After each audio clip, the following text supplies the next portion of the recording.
I'm hiking alone in the Canadian Rockies, moving steadily along a narrow mountain trail where the forest feels older than memory. The air is cold, clean, sharp in my lungs. Snow still clings to shaded rock faces, and every sound carries farther than it should. The moment breaks without warning. The ground trembles beneath my feet, not from wind or falling rock, but from weight. Massive, deliberate weight. I turn just in time to see movement explode from the trees. A grizzly bear rises onto its hind legs only meters away. It is enormous, easily 800 pounds of muscle and fur. Its ears are pinned flat, jaws open wide, fangs exposed and wet with saliva. Hot breath pours from its mouth, visible in the cold air. Its eyes lock onto me with absolute focus. There is no curiosity in them, only intent. I stumble backward. My boot catches on uneven rock, and I fall hard onto the trail. Pain flashes through my shoulder as my hiking pole snaps beneath me, splintered and useless. My backpack tears open when I hit the ground, food scattering across the rocks, the smell flooding the air instantly. The bear drops forward. The distance closes fast, too fast. It charges, claws digging into the earth, each step shaking the ground. Its fur bristles as it surges toward me, massive paw lifting mid-swipe, already cutting the air. The shadow of its body swallows the light around me. There is no clear escape. Dense forest on one side, a steep cliff edge on the other. I am on the ground, exposed, helpless. The bear's jaws open wider as it comes down from its rise, saliva dripping, breath roaring. This is not a warning, this is an attack. Then something unexpected happens. A sharp sound cuts through the chaos,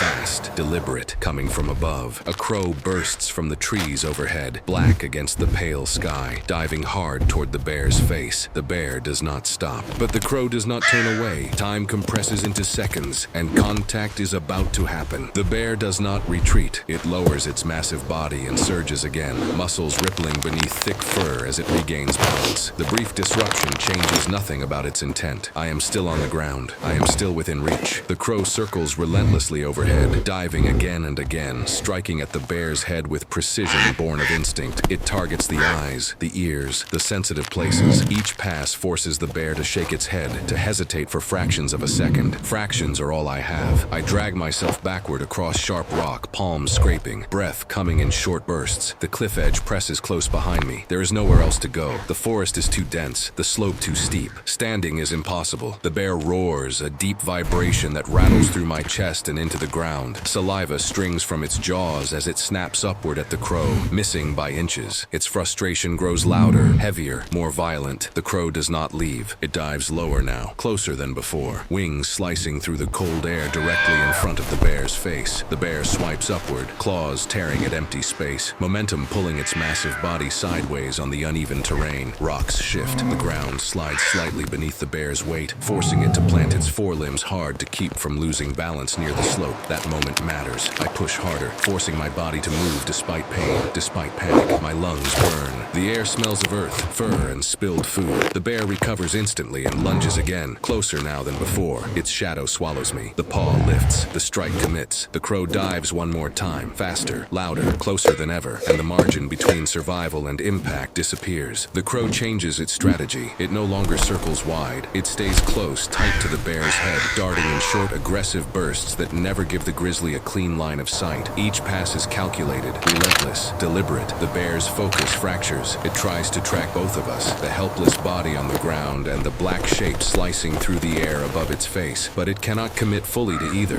Its movements grow heavier, less precise. Frustration replaces momentum. I see my chance. I force myself onto one knee, pain screaming through my legs and shoulder. The cliff edge is still there, unforgiving, but I am no longer completely flat. My hands find loose stones, anything solid. The crow dives again, striking at the bear's ear. The bear rears partially, roaring, swiping upward with both forelimbs in a blind, furious motion. That movement exposes its chest. I grab a fist-sized rock from the ground and throw with everything I have left, aiming not to hurt, but to shock. The stone cracks against the bear's shoulder with a sharp impact. The bear snaps its head toward me instantly. For one terrible second, I think I have made it worse, but the crow does not stop. It drops directly in front of the bear's eyes, wings flaring wide, forcing the bear to halt its forward motion to avoid collision. The sudden interruption breaks the charge completely. The bear hesitates. I push myself fully upright, legs shaking, and raise my arms to make myself larger, louder in posture even though no sound leaves my mouth. I hold my ground, barely standing, every muscle locked. The crow lands briefly on a nearby branch, wings spread, eyes fixed on the bear. Three figures locked in a triangle of tension. The bear lowers lowers its head, breath heavy, saliva dripping. Its claws dig into the earth, but it does not advance. For the first time since the attack began, the outcome is no longer certain. The bear makes its decision. It drops its head low and surges forward one last time, committing fully. No hesitation left in its massive body. The ground shakes as its weight drives toward me, claws digging in, momentum unstoppable. There is no room to retreat. The cliff is directly behind me. One wrong step means falling. 1 second too slow means impact. The crow reacts instantly, dives not at the bear's face this time, but at its shoulder, striking hard with wings and talons, then pulling sharply upward at the exact moment the bear lunges. The sudden movement forces the bear to twist its body mid-charge. That twist changes everything. The bear's forepaw lands on loose stone near the edge. Rock slides. The bear's weight shifts sideways instead of forward. Its claws scrape desperately, carving grooves into the trail. I do not run. I stand my ground, arms raised, body rigid, eyes locked on the bear as it fights gravity instead of me. The roar that follows is not attack anymore. It is surprise. The bear stumbles. Not far, not falling, but enough. Enough to break the charge. The crow climbs sharply above, circling wide now, no longer striking, only watching. The message is clear. The moment has passed. The bear regains its footing, breath hammering, chest heaving. Its eyes meet mine one final time. There is no dominance there now, only calculation. Slowly, deliberately, it steps backward. One step, then another. It turns sideways, then fully away, moving back toward the trees it came from. Its massive form disappears into the forest, branches swaying in its wake. The ground stops shaking. The silence that follows is unreal. I remain standing, legs trembling, arms slowly lowering. The cliff still behind me, the forest still ahead, but the threat is gone. The crow circles once overhead, and then it flies. Stay where I am for a long time, listening. My legs shake uncontrollably now that the danger has passed. Adrenaline draining away and leaving everything raw and exposed. The forest no longer feels like it is closing in. It breathes again. The bear does not return. Only the wind moves through the trees, carrying the sharp scent of pine and cold stone. The ground beneath my boots is solid. The cliff behind me is still there, but it no longer feels like a trap. I slowly lower my arms the rest of the way and take a careful step back from the edge. Each movement is deliberate, measured, real. I am still here. The crow circles overhead once more, black wings cutting clean arcs through the pale mountain sky. It does not dive, it does not threaten, it simply observes. I meet its gaze briefly as it passes above me, then it banks away toward the treetops and disappears into the forest, leaving nothing behind but silence and space. I kneel and gather what remains of my scattered gear, my hands steady now. The torn backpack lies open,